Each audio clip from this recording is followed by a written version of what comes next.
Bienvenidos todos a este lugar. Siempre es una bendición y a la vez un desafío para mí estar en este púlpito, porque es un lugar que lo que uno dice no solamente es un discurso, sino que hay que vivirlo, porque realmente así es. Porque si no, nos transformamos en lo que llegaron a ser los fariseos, hipócritas, ¿verdad? Y el Señor nos ayude, nos guarde, tenga misericordia el Señor de cada uno de los que pasamos por este lugar para compartir la palabra del Señor. ¿Sabe? Hoy tengo una palabra para compartir que me hacía meditar mucho en este día. Y quiero invitarle al libro de los Hechos, capítulo 2, verso 46. Allí habla de la iglesia primitiva y de cómo ellos se movían en ese tiempo cuando Cristo ascendió al cielo y ellos quedaron a cargo del Espíritu Santo primeramente y bajo la dirección de los apóstoles, los discípulos del Señor, que tenían esta gran tarea de hablar de la palabra del Señor, de lo que Cristo les había transmitido, y ellos tenían que enseñarle a toda esa gente todo lo que el Señor les había ordenado. Hechos capítulo 2, verso 46 dice: adoraban juntos en el templo cada día. Se reunían en casas para la cena del Señor y compartían sus comidas con gran gozo y generosidad. El 47 dice: todo el tiempo alabando a Dios. ¿Cuánto tiempo? Todo el tiempo. Y disfrutando de la buena voluntad de toda la gente. Reina Valera, ahora vamos a leer ese pasaje, dice: y cada día, fíjese esto, cada día el Señor agregaba a esa comunidad cristiana los que iban siendo salvos. Por ejemplo, el 47 en Reina Valera dice: alabando a Dios y teniendo favor con todo el pueblo. O sea, todo el pueblo, tenían el favor de todo el pueblo. Quiere decir que hablaban bien de ellos. Tenían una buena imagen delante de la ciudad. En Jerusalén, por supuesto. Y el Señor añadía cada día a la iglesia los que habían de ser salvos. Ahora, esta era la forma práctica que ellos tenían de evangelizar. Así evangelizaba la iglesia primitiva. El método de ellos no era pararse en una esquina, repartir folletos y gritar a los cuatro vientos. ¿Sabe que no encontramos eso en el Nuevo Testamento? Porque este evangelio que compartió la iglesia primitiva, y es el mismo que compartimos en este tiempo, se llama el evangelio de la gracia, ¿verdad? Algo hablábamos anoche de lo que es la diferencia entre el evangelio del reino y el evangelio de la gracia. ¿Y qué significa la palabra gracia? Porque esta es una palabra celestial. Gracia no existe el término en esta tierra. No existe, esto es divina. La gracia es del cielo. Y ahí está su origen. Gracia aquí no existe porque la palabra gracia significa favor inmerecido o alguien que no se merece nada de pronto se le hace un favor. Y gracia también viene de gratis, ¿verdad? O sea que es un favor sin esperar nada a cambio, pero con una persona que realmente no se lo merece. Esto es gracia. ¿Y el evangelio cómo se llama el que tiene que predicar la iglesia? Evangelio de la gracia. Ahora, el evangelio de la gracia, de acuerdo a la primitiva iglesia, no se predicaba tal vez a través de un discurso, sino que este evangelio, como se recibió, se daba. Y dice la Biblia que esta gente recibió gracia de Dios, porque la mayoría eran del pueblo de Israel, pero habían muchos griegos, porque de hecho hubo una división entre ellos. Estaban los griegos y estaban los judíos, y de pronto las viudas de los griegos, a ellos les parecía que no estaban tan bien atendidas como las viudas de los judíos, que eran ancianitas, y que la iglesia entre todos juntaban y proveían para el sustento de estas mujeres. Entonces, por ahí los griegos dijeron, me parece que se está haciendo diferencia con las ancianitas viudas que no son judías, que son de nuestro linaje. Y ahí hubo un pequeño desacuerdo que se subsanó eligiendo a los 7 diáconos. O sea que había una mezcla de gente dentro de esa congregación que iba creciendo todos los días, porque dice la Biblia que Dios era el que iba agregando a esa comunidad, a esa congregación o a esa iglesia de Cristo, los que iban siendo salvos. Pero, ¿cómo era que ellos evangelizaban? Dice que primero compartían el pan con generosidad. También dice que todos los días iban al templo a escuchar la lectura de la palabra del Señor, porque ellos no tenían una Biblia como tenemos nosotros. La lectura de la Torá o de la Tanaj, que eran las escrituras, solamente se escuchaban en el templo. Nadie tenía una Biblia o un rollo en su casa. Esto había que ir al templo. Pero con el tiempo esto tuvieron que dejarlo por una fuerza mayor, porque los empezaron a identificar quiénes eran, y al llegar al templo ahí estaba el foco de los que habían matado al Señor Jesucristo y los empezaron a seguir a ellos. Entonces ellos de pronto dejaron de ir al templo y se congregaban en las casas, y ahí compartían la enseñanza de los apóstoles que Jesús les había transmitido. Pero era algo muy familiar, era un mano a mano. Y como vuelvo a decir, gracia es favor inmerecido. Y dice la Biblia en Romanos 5:10, porque si siendo enemigos fuimos reconciliados con Dios por la muerte de su Hijo, mucho más estando reconciliados seremos salvos por su vida. Eso es gracia, que el Señor les salió al encuentro a esta gente cuando ellos eran enemigos de la cruz, pero el Señor los salvó. Entonces ellos tenían eso en su corazón, y esa era la forma que aprendieron a compartir el evangelio con los demás. Entonces, esto era algo muy práctico que ellos hacían. Vuelvo a decir, no se paraban en las esquinas de los mercados a hablar y a proclamar el evangelio, sino que Dios dice que iba, ¿qué cosa? Agregando a los que iban siendo salvos. ¿Se da cuenta? Me parece que algo le hemos cerrado la iglesia contemporánea en nuestra forma de predicar. Y tampoco, como decíamos en otras oportunidades, no estamos predicando el evangelio de la gracia.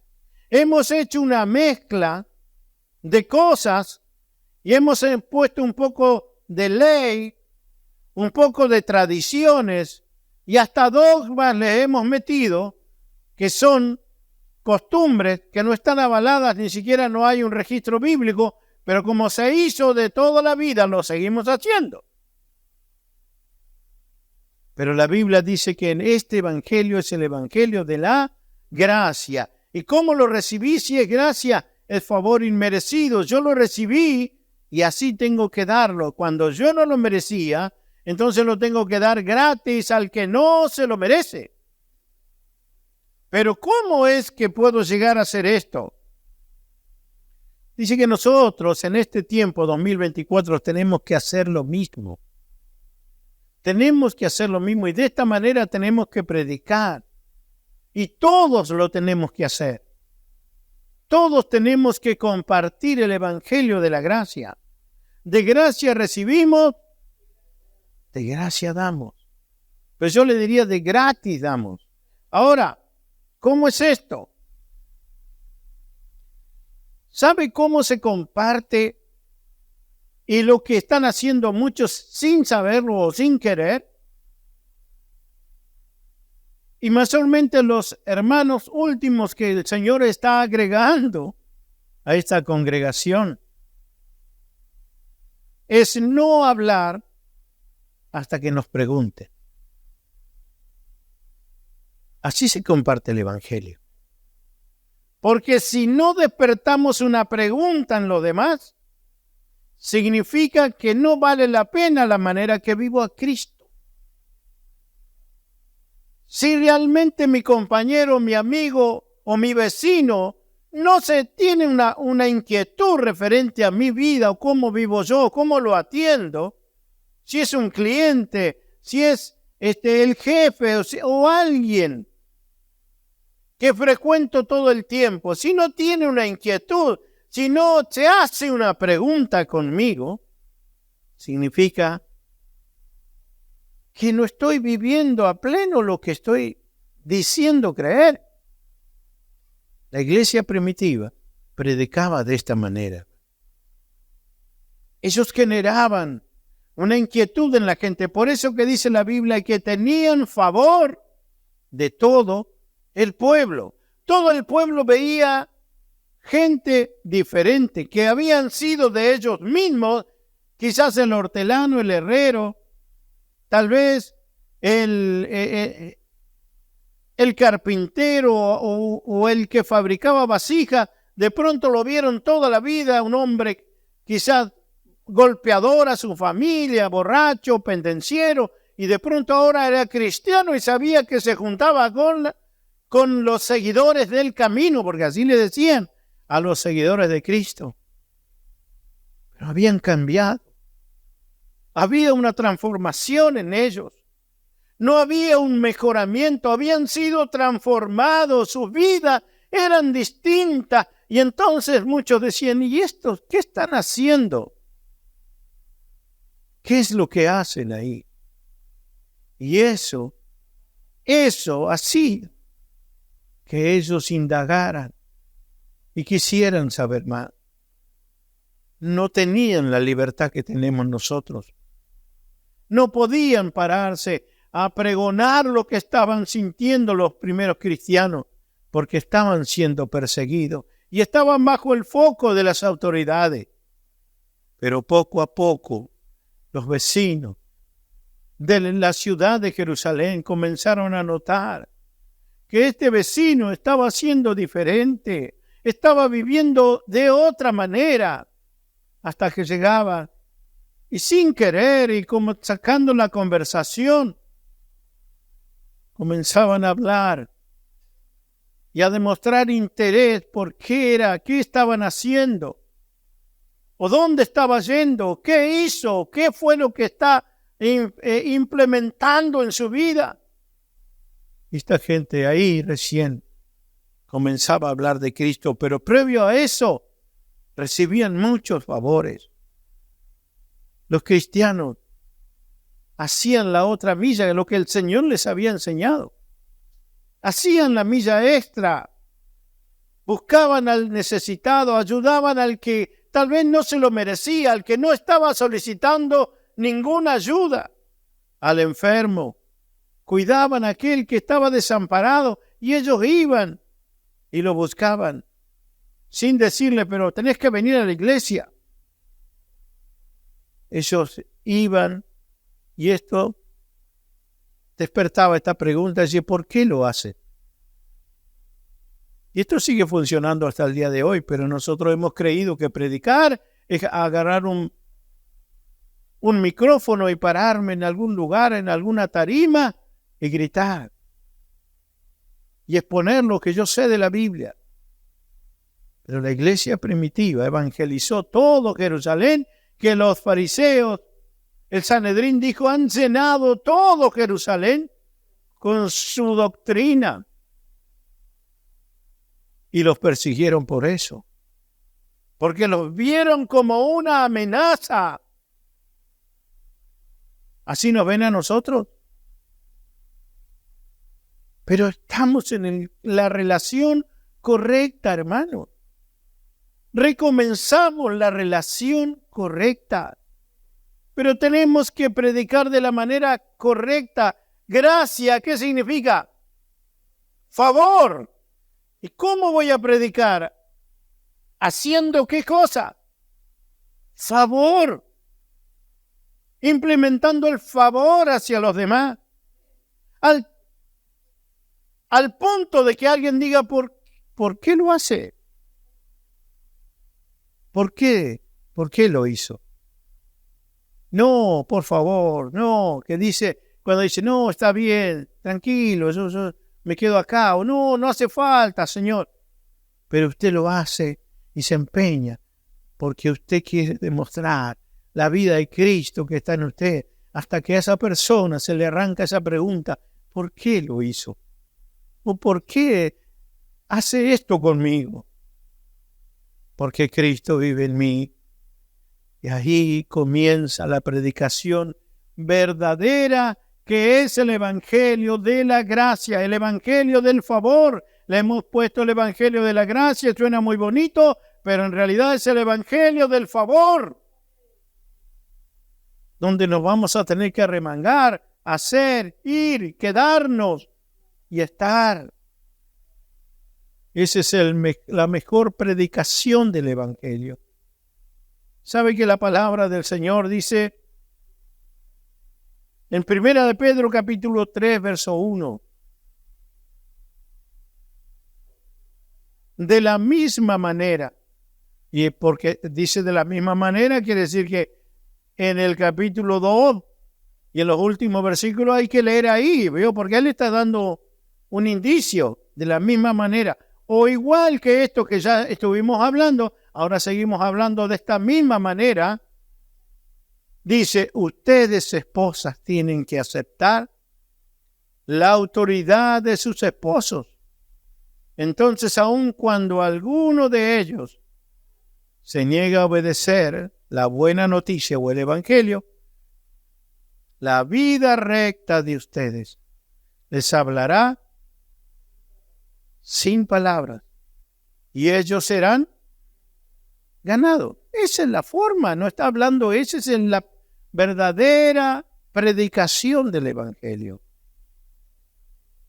Había, y esto lo conté hace muchos años, había un hombre que vivía con su esposa y en el campo, los dos solitos, los vecinos en el campo, el que sabe, de estos a veces un vecino está a leguas, ¿verdad? El vecino más próximo está pasando la colina o tal vez varias leguas de distancia. No son como nosotros que vivimos en una urbe que estamos todos pegaditos. Ellos están campos de distancia. Y este matrimonio vivía ahí y él trabajaba en la montaña. Pero cuando cobraba y podía vender algunos árboles de lo que él tal vez era su trabajo, pasaba por el pueblo y se emborrachaba. Y llegaba a su casa borracho. Su esposa era pequeñita, de estatura y menudita, así, flaquita, y él era un hombre muy grande. Cuando él llegaba borracho, siempre empezaba el conflicto y la golpeaba, y la maltrataba y la lastimaba mucho. Y así eran mayormente los fines de semana. Y cuando él volvía de la borrachera, miraba a su esposa y hubiese querido matar al maldito que le había hecho eso a su amada esposa. Pero él sabía que había sido él. Y se daba. Era tanta la amargura que tenía encima por el vicio maldito y cómo la maltrato a mi mujer. Y ella con tanta paciencia porque le tenía miedo. Una mujer sometida. Y le tenía miedo, le tenía terror. Y así fueron pasando. Tiempo tras tiempo y hacía lo mismo. Después se arrepentía y le pedía perdón. Pero cuando tomaba unos tragos de más, siempre volvía a hacer lo mismo. Y la buscaba por toda la casa hasta que la encontraba y la golpeaba. Hasta que un día ella dijo, no me la va a hacer más. Se escondió porque sabía a la hora que llegaba del trabajo y llegaba con unas copas encima y se escondió. Cuando él llegó, la buscó, descargó su ira con una mesa y con unas sillas que había, rompió las cosas. Y cansado de renegar solo porque su esposa no apareció y le parecía tan raro porque ella siempre corría para que no le fuera peor, se acostó en la cama arriba nada más y se tiró borracho. Y se quedó profundamente dormido. Ella vino porque ya lo tenía todo planificado. Le puso una frazada arriba, agarró una aguja colchonera y cosió al colchón, cosió la frazada toda la vuelta. Tenía una nota escrita que se la dejó arriba de la mesa, pero no bastó con eso. Dice, agarró un palo que tenía un palo, una tabla, le había puesto un clavo. Y con eso le empezó a pegar a su marido. Y él estaba atado. Quizás quería parar si no podía. Y ella aprovechó y le pegó por todos lados.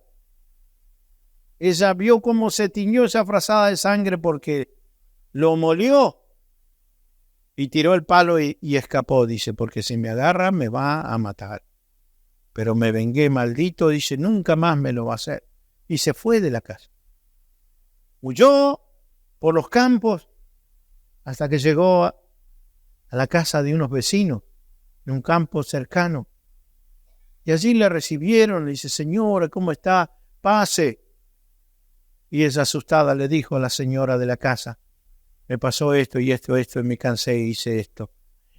Dice, quédese acá, señora, la vamos a cuidar. Y quédese el tiempo que quiera, nosotros la vamos a cuidar, que nadie le siga haciendo, le siga dando esa vida tan fea. Pero a la vez esa gente eran cristianos. Eran gente que tenía a Cristo en su corazón, esa familia, ese matrimonio. Entonces ella comenzó a ver cómo se trataban ellos dos. Comenzó a ver la vida de esa casa y de esa familia. Cómo se conducían los chicos. Cómo el esposo le hablaba a su esposa y cómo le respondía a ella. Y ella deseaba eso. Pero decía, con aquel nunca voy a poder vivir así. Y más ahora. Ella amaba a su esposo, pero decía, volver es mi muerte segura. Con lo que le hice nunca me va a perdonar. Cuando él pudo zafarse, encontró esa nota, pensó que algún bandido le había hecho eso y que le habían robado todo, pero él encontró esa nota que era de la mano de su esposo. Y ahí se dio cuenta que era una venganza. Y él dijo, me lo merezco. Me lo merezco, dice. Algún día me iba a pasar. Y he perdido a la mujer de mi vida, dice, por esta tontera de mi vicio. Esta gente empezó a hablar con ella y la empezaron a aconsejar y a hablarle de Cristo hasta que ella recibe al Señor en su corazón. Esta mujer se convierte a Cristo por lo que vio en esa familia, porque eso fue suficiente muestra de lo que el Señor hace en un hogar. Y le aconsejaron, dice que era lo que iba a hacer. Y ella dijo, quiero volver a mi casa. quiero verlo a mi esposo de nuevo. La señora de la casa le dijo, ¿está segura de lo que va a hacer? Y si vuelve y él toma venganza y la mata. Y bueno, si me mata, yo sé dónde me voy, porque tengo a Cristo en mi corazón, pero quiero usar quizás la última oportunidad de mi vida de verlo feliz porque lo amo. Se volvió a su casa y temblando llegó a su casa. Ella sabía que él estaba en el trabajo y sabía la hora que volvía, conocía todos los horarios de su marido. Entonces llegó temprano, limpió la casa que estaba hecha un desorden, cocinó, preparó la comida favorita que él a tanto le gustaba y comenzó a orar. Empezó a bendecir el asiento donde él siempre se sentaba. Comenzó a orar por ese plato de comida. Señor, cuando él se lleve esta cuchara a su boca, sienta que yo lo amo. Y sienta tu amor, Señor. Y comenzó a hacer a preparar la cama para que cuando él llegue se acueste y esté tranquilo. Y todas las atenciones que ella vio en esa familia quiso hacerlas con su esposo. Cuando sintió los pasos de su esposo que se acercaban, el corazón le galopaba y sentía miedo y una mezcla de sensaciones hasta que él entró a la casa y cuando la vio se quedó paralizado. Pero después entró y se sentó, no dijo nada. Ella se apresuró a llevarle el plato de comida y le dijo, te hice lo que a vos te gusta. Y él callado comió esa comida. Y luego dice, ahora pasá a descansar. Acostate un rato y descansad, porque venís cansado. Bueno, él se dejó atender por su esposo. Y así empezaron a pasar los días y esto fue quedando como en el olvido lo que había pasado. Pero no hablaban del tema, no tocaban el problema lo que había pasado. Pero ella comenzó a tratarlo de una manera tan dulce y tan cariñosa porque Cristo había entrado en su corazón. Y este hombre comenzó a ver un cambio tan grande en su esposa, en su esposita, porque ella era una mujer pequeña para él. Y llegó el domingo y ella le dice, no quiero pedirte permiso, si me das permiso, porque voy a ir a la iglesia. Quiero congregarme. Dice, ya me parecía que algo de eso, en esas cosas andaba vos. Bueno, anda, dice, anda. Y pedirle a Dios por mí, para que me cambie. Y él, cuando ella se fue, él quiso tomar, y no pudo. No pudo tomar. Quiso emborracharse como lo hacía siempre, y no pudo. Su esposa estaba orando allí. Se congregó con los hermanos y con esa familia. Y así empezaron a pasar los días y el tiempo, y él veía que esa mujer a la cual él había maltratado tanto, lo trataba con tanta dulzura y con tanto cariño, que un día cuando ella se fue a la iglesia, él la siguió y fue detrás de ella. Y cuando entró a la iglesia, ella estaba al frente y estaba orando, porque así se hacía en la antigüedad. Yo vengo de ese tipo de congregación y estaba enfrente orando. Y él se acercó para ver qué decía su esposo. Estaba investigando, él quería saber. Y cuando él se acerca, él la escuchó, que le decía, Señor, dale lo que me diste a mí, dale esa paz que me diste a mí, a mi esposo. Yo quiero que él pueda experimentar la vida de Cristo en él. Cuando le escuchó eso, dice que cayó al suelo ahí y dijo, Señor, yo quiero lo que le diste a ella. Yo quiero lo que le diste a ella. Y ese día, ese matrimonio rindió su vida a Cristo y se entregaron al Señor. Pero esa mujer ganó el corazón de su marido sin palabras. Por la conducta, dice la Biblia, respetuosa. La conducta casta, o sea, pulcra y respetuosa, tratándolo como el Señor. Porque así dice que lo hacía Sara. Dice que Abraham le decía mi Señor. Y así dice, en este mismo pasaje dice, y así ustedes tienen que hacer, porque vienen a ser hijas de Sara. Somos hijos de Abraham, hijos de la promesa, pero las mujeres casadas son hijas descendientes de Sara. Entonces, dice que esta mujer logró comprar y conquistar el corazón de su esposo, porque cambió su vida por Cristo. Esa es la manera de predicar. Había una señora que le ponía a su esposo trataditos o volantitos dentro del sándwich para cuando él llegara al trabajo y sacara, viera un sándwich que porque de tal manera Dios amó a este mundo, y entonces él se encontraba con todas esas cosas y las sacaba y la ponía en costadito y se comía su sándwich, y así 30 años, y nunca pudo convertirlo a su esposo. Un día la pastora le dice: hermana, ¿y su esposo? Ahí está, ese no se quiere convertir, y eso que le predico y le pongo trataditos en el sándwich y le hablo y le digo ¿cuándo vamos a ir a la iglesia? Y le invito. Dice: hermana, usted, ¿cuántas veces viene al culto usted? ¿O cuántas veces viene a la iglesia? Todos los días.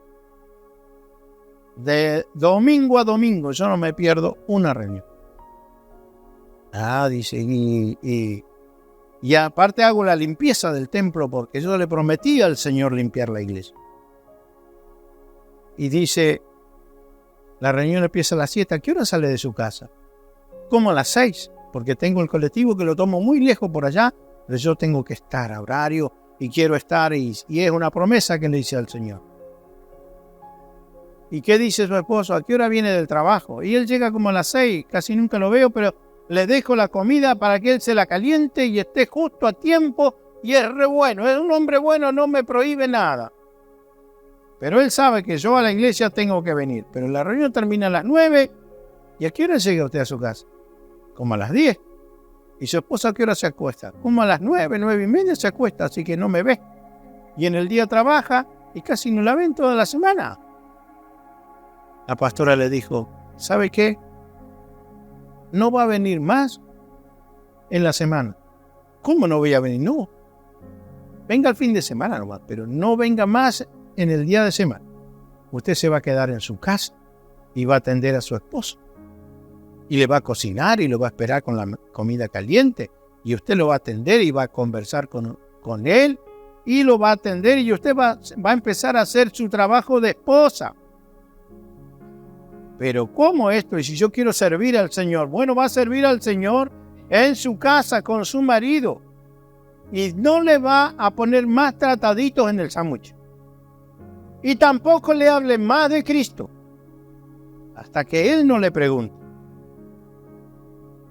Pero ¿qué escándalo me va a preguntar ese? Bueno, haga lo que yo le digo. Entonces dice que llegó el lunes. ¿No te vas a ir a la iglesia? No. ¿Qué te pasó? Nada. Me voy a quedar. ¿Que te peleaste con el pastor? Ya sé. ¿O te retaron? ¿Algo no te gustó? No. Estoy re bien con el pastor, la pastora, con todos los hermanos, me aman. ¿Y por qué no vas? Porque me quiero quedar con vos. Bueno, algo raro te traes vos. Y así, bueno, le cocinó, se fueron a acostar. Conversaron, se fueron a acostar el otro día. Otra vez ella iba a la oración de mañana, no fue. Porque la pastora le dijo: no la quiero ver más por acá en la semana. Muy bien. Y otra vez, dice: pero en serio vos, ¿qué te pasó? ¿Te corrieron de ahí? ¿Algo te pasó? Decime quién te dijo algo y yo voy a arreglar las cosas. Nadie me dijo nada, yo me quiero quedar con vos. Bueno, dijo, va. Por fin, dice, una para mí. Él quería ir a pescar. ¿Y qué hace el fin de semana su esposo? Le gusta salir a pescar. ¿Y usted qué hace? No, yo me vengo al culto. Las 3 reuniones del domingo estoy acá, desde la mañana hasta la noche. Usted va a ir a pescar con su esposo. Y va a venir a la reunión de la noche si él le da permiso. Bueno, Dice, así que a la mañana se preparó y él andaba buscando su caña de pesca. Ella sabía, bueno, chao, Nera, dice, ¿te va a la iglesia? No, voy a ir a pescar con vos. Bah, dice, ahora sí. Dice, ¿en serio que vais? Sí. Subieron los dos al auto y se fueron a pescar. Ella se aburrió, pero trató de pasarla bien. Y estuvo todo el día con su esposo. Llegó la noche y dice, vos sabés que quiero ir a la reunión de la iglesia, pero si vos me das permiso. No, dice, sí, estuvimos todas las semanas. Ya empezaron a ser amigos. Ya empezaron a hablar. Empezaron a conocerse porque se habían desencontrado tanto tiempo que ese hombre andaba solo en la vida. Lo único que estaba para pagar cuentas, nada más. Entonces, dice, yo te llevo. Siempre iba en colectivo, tardamos una hora. Ahora el esposo la llevó, la dejó en la puerta de la iglesia. Y le dice, ¿a qué hora termina esto? A las 9. A las 9 te vengo a buscar. La fue a buscar. Y ya empezó, y la pastora le decía, ¿y cómo va? Y ella contaba todo a la pastora. Y la pastora le dice, bueno, ahora va a hacer esto. Ahora va a hacer lo otro, y va a hacer lo otro, y le va a cocinar. ¿Y qué le gusta? Esas 3 comidas que le hago siempre. Bueno, cocine algo diferente. Investigue, busque, aprenda alguna receta y hágale algo diferente a ese hombre, porque si no, toda la vida lo mismo le está haciendo. Y comenzó a hacer cosas diferentes. Che, ¿dónde te dicen que hagas todas estas cosas? En la iglesia, en el discipulado con mi pastora. Mirá, che, pero está re interesante eso y yo puedo ir también algún día. Nunca había pisado la iglesia.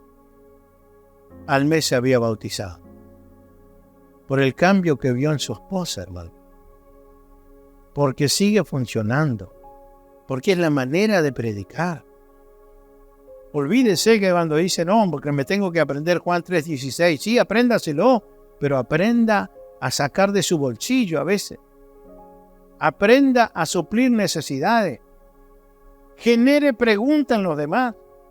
No hable, ni diga nada hasta que alguien le pregunte por qué está haciendo lo que hace. Porque así predicaba la primitiva iglesia. El Señor Jesucristo nunca, muy pocos los sermones que dio, los discursos que dio el Señor. El Señor predicó siempre y enseñó con mandamientos. Él les decía lo que hacer. Vayan y hagan esto. En Mateo capítulo 10, verso 5, el Señor le dice, si lo tenéis escrito, Jesús envió a los 12 apóstoles con las siguientes instrucciones. No vayan a los gentiles, ni a los samaritanos, sino solo al pueblo de Israel, las ovejas perdidas de Dios. Vayan y anúncienles que el reino del cielo está cerca. Sanen a los enfermos, resuciten a los muertos, curen a los leprosos y expulsen a los demonios. Den tan gratuitamente como han recibido. Eso era lo que el Señor hacía. Los enviaba, les daba instrucciones, les decía lo que tenían que hacer. Así era como el Señor instruía a sus discípulos. ¿Cuántos de nosotros están evangelizando? Y son los que se animan a hablar, o los que dicen, bueno, tengo un poquito de ánimo o de coraje para romper el hielo y hablarle a otro. Usted no tiene que hablar. ¿Me entiende? No tiene que hablar. Usted tiene que generar que alguien pregunte por qué usted hace lo que hace. Si no, no vale mucho la pena que hable. Si usted va a hablar y va a aburrir a alguien, más vale no diga nada, quédese calladito.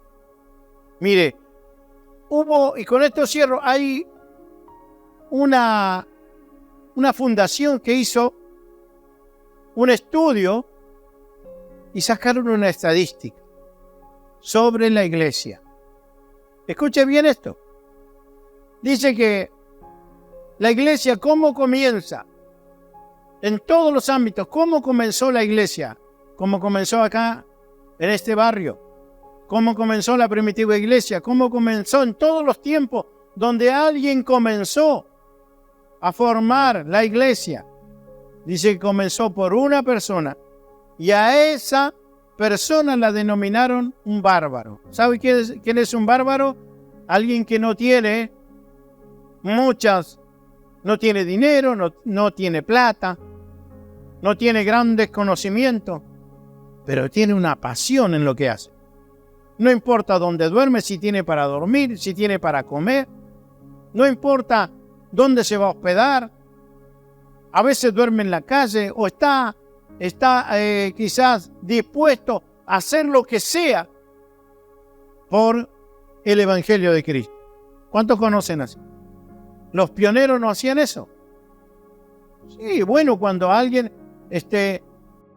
empezó a predicar, siempre eran bárbaros. Se les denominaba bárbaros. Porque esta gente estaba dispuesta a todo. Ahora, cuando la iglesia se instaló y comenzó a crecer, empezaron a tener una orquesta, empezaron a tener músicos, empezaron a tener banquitos, a construir un templo. Ahora ya después se necesitó un administrador porque el bárbaro no sabía muchas cosas. El bárbaro lo único que sabía era ir al frente, predicar la palabra, orar por los enfermos y compartir a Cristo, pero de administración mucho no sabía. Entonces se requería de un administrador. Por eso nos hemos buscado tesoreros, secretarios, ¿ve?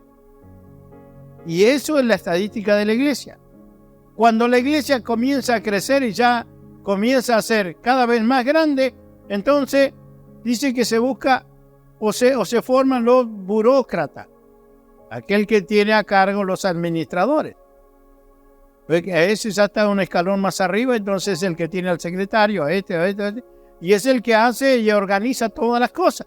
Pero después del burócrata, que todo tiene que pasar por él, que todo tiene que pasar por su cobertura, ¿me entiende? Que todo tiene que pasar por las manos de él, y si no pasa por él, si no es él el que bautiza, si no es él el que imparte la cena, si no es el que anda en todo, y si alguien sale le tiene que avisar y tiene que salir con el permiso de él, ese es el burócrata, el que genera leyes de hombres que hay que cumplir. O sea, el bárbaro no hacía eso, pero ahora se requiere de el burócrata. Entonces dice que cuando ese es necesario y sigue creciendo, ahora ya después viene el aristócrata. ¿Que quién es? Aquel que es el que tenemos sentado atrás porque es la eminencia o el pionero, como pasan todas las denominaciones. Nosotros en nuestra denominación a través de la Argentina tenemos gente que la sentamos y cuando llega parece que hay que hacerle la alfombra roja, hacerle el saludo especial, darle la oportunidad de todo eso. ¿Por qué? Pero dice que la iglesia deja de crecer con esta gente. Solamente crece cuando está el bárbaro. Dice que no importa dónde duerma, no importa si pasa frío, no importa si hay que levantarse temprano e ir a visitar a un enfermo, no importa si hay que sacar del plato de comida y convidarle a otro, con tal de sembrar en el reino del Señor y de levantar la iglesia de Cristo. Dice esta estadística, para que crezca la iglesia se necesitan bárbaros. Porque los otros vienen a ocupar puestos cuando la iglesia comienza a ser más grande, pero no sirven. No sirven para hacerla crecer. Sirven para administrar, para estar, para mantener, pero el único que hace crecer la iglesia es el bárbaro. Es aquel que le pone empuje, aquel que se arremanga. Por eso, si esta congregación va a crecer, tiene que ser por medio de bárbaros, de gente que esté dispuesta a jugarse la camiseta por otro, para que Cristo sea, dice, implantado en ellos, para que ellos vean que el Evangelio es una conducta de vida, es una forma de vida, es Cristo viviendo dentro de nosotros. No es solamente una filosofía, no es solamente una manera, un pensamiento o una doctrina. Se ha dicho que es eso el Evangelio, la doctrina del Evangelio. En realidad el Evangelio es una forma de vivir. Y la iglesia primitiva predicó así hasta que dejó de hacerlo. en el siglo II, y ni hablar en el siglo III. Por eso el Señor dijo a la iglesia primitiva: y tengo algo a tu favor, que no toleras a los nicolaitas. ¿Se acuerdan de eso en Apocalipsis? ¿Y saben quién eran los nicolaitas? Nico viene de dirigente o cabeza, y laitas de laico, el que se sienta en el banco a escuchar como simple oyente. Entonces un dirigente del que usa al otro que está sentado en el banco pero que no tiene voz ni voto. Y será el nicolaíta. Y el Señor dice: porque no toleras las obras de los nicolaitas, las cuales yo también aborrezco, dijo el Señor.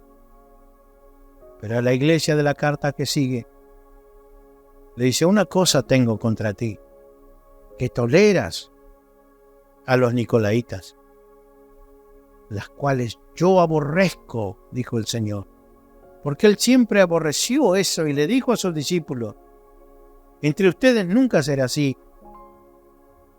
En el mundo el más grande se enseñorea de los demás, pero entre ustedes no será así, porque el mayor será el servidor de los demás. Esa pirámide que ha construido la iglesia ese no es el propósito de Dios para la iglesia que predica el evangelio de la gracia, el evangelio del favor. Todos, desde el que está arriba y que no hay arriba, en el propósito de Dios, dice que es como lo pinta el Señor, es al revés. Si hay un triángulo es al revés, donde el vértice del triángulo está abajo. ¿Quién es el mayor? Dice: el servidor. El mayor entre ustedes será el servidor de los demás, el que más se arremangue la camiseta. Una iglesia de bárbaros. Y es lo que va a revolucionar este barrio, esta ciudad. Y en este tiempo los perdidos que están viviendo sin Cristo serán alcanzados por el evangelio de la gracia, no el evangelio de la prosperidad, ni siquiera el evangelio de la sanidad, de los milagros. El evangelio de la gracia, el evangelio del favor inmerecido, el evangelio de los bárbaros, como dijimos, esos que están dispuestos a todo, que generan millones de preguntas en los demás. Ese es el evangelio que va a alcanzar mucho fruto para el Señor. Y cuando Cristo venga, el evangelio de la gracia es eso. No es llenarnos de gente aquí. Y sí, si es necesario, tenemos que tirar esa pared y hacerlo más grande, pero no para congregarnos y hacer como hacía Jerusalén. Un día llegaron a ser 8,000 y después llegaron a ser 12,000 y ya estaban todos juntos, empezaron las protestas, hasta que un día el Señor permite que Esteban muera. Tuvieron que salir de la noche a la mañana, no quedó ni uno, porque no salían, porque se guardaron el evangelio de la gracia para ellos y se hacían bien entre ellos y compartían las cosas entre ellos, pero se olvidaron del resto de las naciones. Vamos a crecer y no tiene límite nuestro crecimiento, siempre y cuando prediquemos el evangelio de la gracia. ¿Me entienden, hermano? ¿Se entendió? ¿O alguien tiene una duda? Levante la mano. ¿Sí? No es el evangelio del micrófono. Ahora uso un micrófono porque tal vez mi voz no está a pleno. Pero el evangelio que hay que predicar en este tiempo es el evangelio del favor. Cristo en nosotros, viviendo por aquel que necesita. Y el Señor añadía, ¿no dice así la Biblia? El Señor añadía todos los días a los que iban siendo salvos, porque ellos se llenaban de inquietud. Las cosas que hacían por ellos la iglesia, nadie las había hecho. Arriesgarse, cubrirlos, esconderlos, darles de comer, pagarles deudas tal vez, porque iban a rematar todo lo que ellos tenían. Madres, porque en ese tiempo se vendían a sus hijos como esclavos, la iglesia los rescataba. Entonces eran corazones tan agradecidos que decían: ¿por qué lo hacen? Porque Cristo está en nosotros. porque vivimos la vida de Cristo. Este es el Evangelio de la gracia. No es para discutir con los otros que predican el Evangelio de la prosperidad. No, olvídese de esa gente. Usted vive el Evangelio de la gracia y predique este Evangelio. Entonces el Señor irá añadiendo todos los días los que tienen que ser salvos. Entonces vamos a apresurar el regreso de Cristo. Vamos a apresurar el regreso de Cristo. Alguien dijo, cuando este Evangelio sea predicado hasta lo último de la tierra, entonces vendrá el Señor. ¿Cuántos han escuchado esta palabra? ¿Sí? ¿La han escuchado? Sí. ¿Sí, amén? Pero es un error. No está hablando del Evangelio de la gracia. Está hablando del Evangelio del reino que fue predicado a Israel. El Evangelio de la gracia tiene un término cuando Cristo vuelva. Cuando el último de los gentiles entre por la puerta estrecha, entonces se termina el Evangelio de la gracia. Entonces nos vamos con Cristo. Y luego se retoma el Evangelio del reino. Y ese tiene que ser predicado hasta el último rincón donde haya un israelita, donde haya alguien que tenga hambre de Dios, a pesar de la turbulencia, de la tribulación. Entonces vendrá el fin, cuando todos escuchen del Evangelio del reino. Entonces vendrá el fin. Pero para nosotros no. Nosotros tenemos un plazo muy corto, ¿sabía? Es muy cortito nuestro tiempo. Pero el Evangelio ya ha sido predicado por satélite. No, hombre, todavía no empezó ese Evangelio. Porque estamos todavía en el tiempo de la gracia, en el tiempo del favor, en el tiempo de predicar con favor de Dios. Pero este tiempo es corto. ¿Se termina cuándo? ¿Cuándo, hermano? Haga cuenta que estamos en el discipulado. Dígalo fuerte. En el rapto de la iglesia. Cuando vamos a ir a las bodas del Cordero. Ahí se terminó ese favor inmerecido para toda la gente.